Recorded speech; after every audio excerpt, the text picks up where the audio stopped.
Câmara dos Deputados vai ganhando novos capítulos conforme a eleição se aproxima. E sobre essa votação a gente conversa agora com um dos candidatos, o deputado federal André Janones, do Avante de Minas Gerais. Tudo bem, deputado? Bem-vindo aqui à Jovem Pan. Obrigado pela atenção.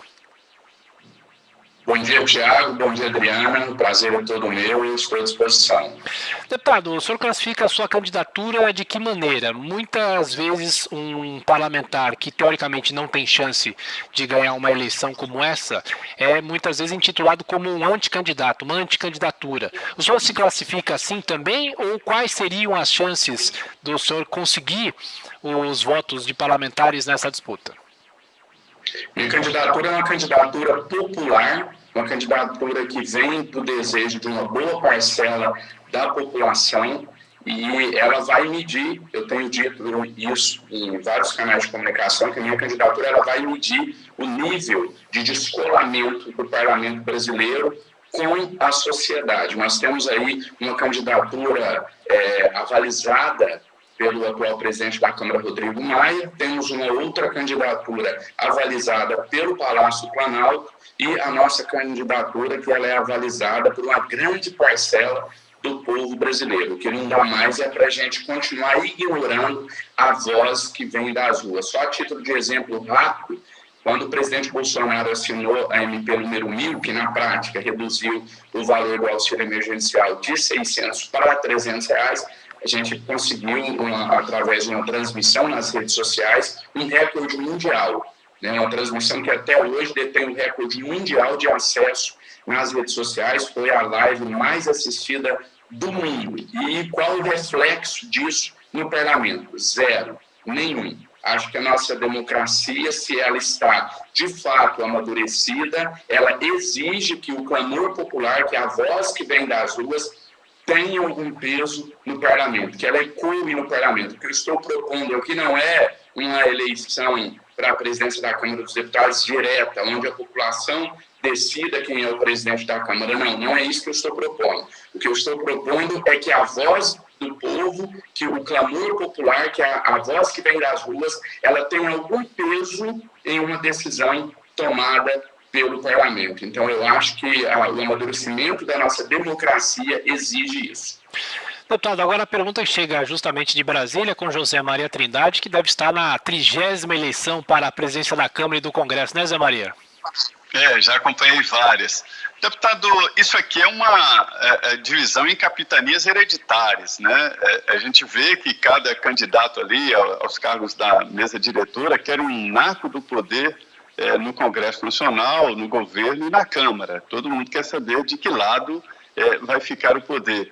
O senhor acha democrática essa disputa na Câmara dos Deputados? O senhor é candidato, evidentemente, e é importante que tenha candidatos assim para fazer discurso, mas o senhor acha democrática essa disputa na Câmara dos Deputados ou um jogo arrumado? O meu conceito de democracia, ele está atrelado ao conceito de participação popular.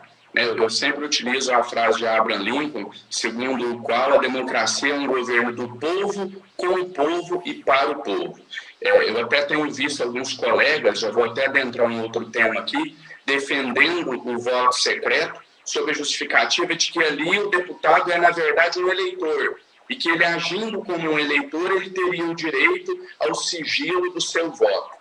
Porém, esquecem de mencionar uma diferença crucial. O eleitor, quando ele vota em seu próprio nome. Ele detém o direito de escolha, o direito do voto. Já nós, deputados, quando estamos ali exercendo o nosso direito ao voto, entre aspas, nós não estamos ali falando em nosso próprio nome. Né? Nós estamos de posse de um mandato. Então, nós estamos votando aquilo que o nosso eleitor quer que nós votemos. Nós estamos votando, na verdade, em nome do nosso eleitor. É um voto representativo. Então, eu não sou, a rigor, dono do meu voto. Eu represento uma parcela da população que confiou o seu voto em mim. Então, na minha opinião, respondendo de forma mais direta e objetiva o seu questionamento, Zé Maria, não vejo como uma manifestação da democracia as eleições que acontecem na Câmara dos Deputados para a escolha do seu presidente. É apenas um jogo de interesse.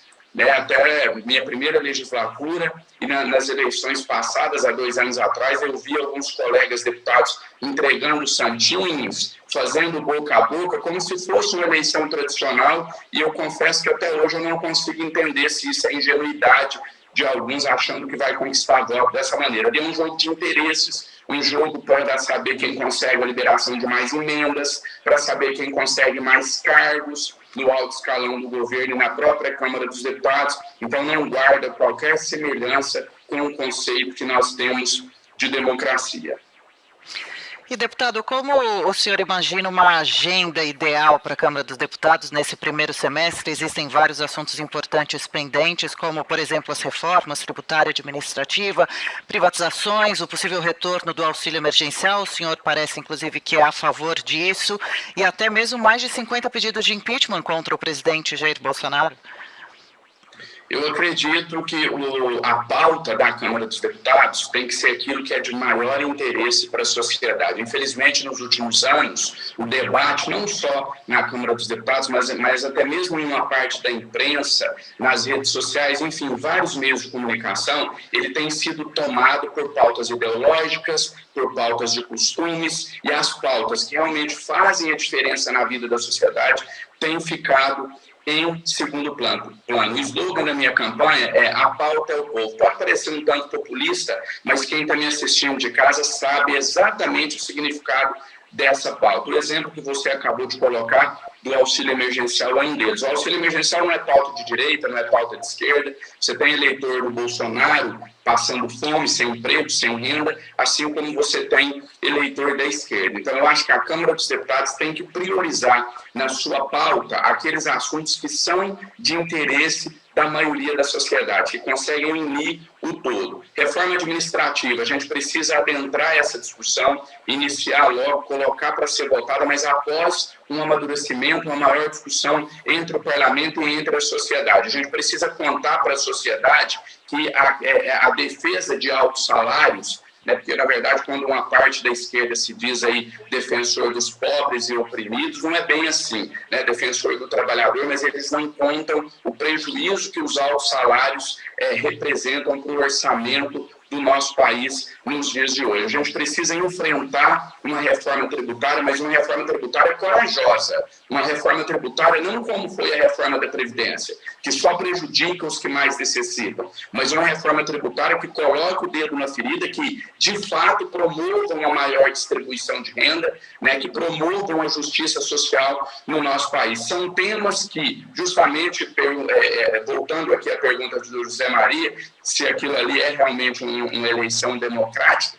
não é uma eleição democrática, porque o que se negocia nos bastidores é justamente não se tocar em temas espinhosos. O auxílio emergencial foi um jogo de cena muito interessante da dita oposição. O Brasil não tem oposição, tem grupos que brigam pelo poder. A oposição é uma oposição burra, uma oposição pessoal, uma oposição que mira o presidente e não as ideias do presidente. E isso ficou muito claro na luta pelo auxílio emergencial com o jogo de cena que foi feito.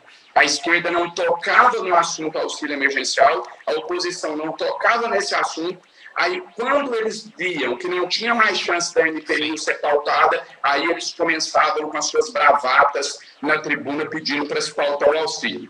Parece aquele caso a pessoa liga, já tem algum risco da NP ser pautada? Não vai ser pautada. Então agora eu vou no microfone brigar e falar que ela deve ser pautada. Um jogo de cena. Então, a gente precisa de um presidente da Câmara dos Deputados que tenha coragem de ir contra o sistema, de colocar o dedo na ferida, vamos dizer assim, falando no popular, de pautar matérias espinhosas. E aqui, só para finalizar minha resposta, eu quero dizer o seguinte: o que a gente está defendendo aqui não é a aprovação da matéria A ou B.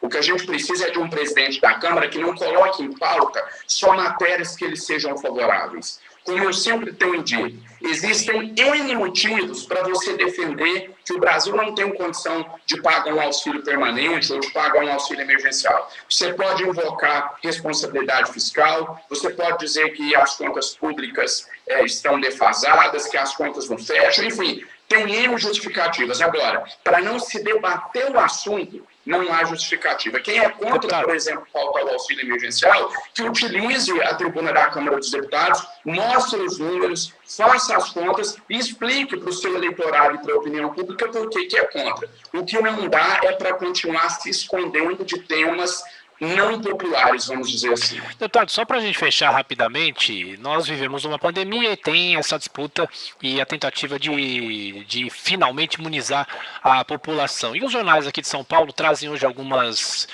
explicações e também alguns bastidores falando sobre a possibilidade de um pedido de impeachment, que esse pedido seja protocolado, até mesmo integrantes do Centrão já admitem essa possibilidade. O senhor, como candidato à presidência da Câmara, como o senhor se posiciona em relação a isso? É favorável, contrário? É hora de se discutir isso ou não? Eu não acredito que a resposta, a palavra seja ser favorável ou não ser favorável.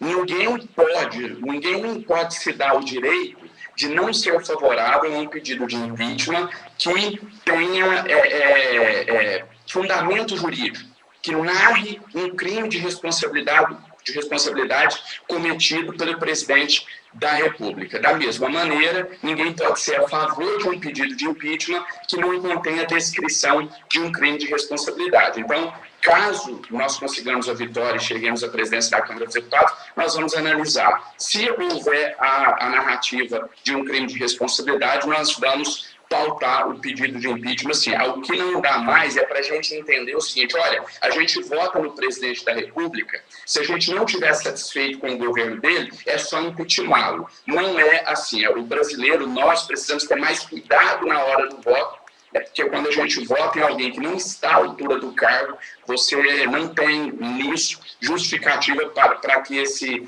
governante, seja ele presidente, governador ou prefeito, seja impeachmentado. O impeachment deve ser sempre a exceção e não a regra. Ok, deputado André Janones, do Avante de Minas Gerais, mais uma vez, obrigado pela atenção, pela gentileza, bom trabalho. Até a próxima. Obrigado, até a próxima.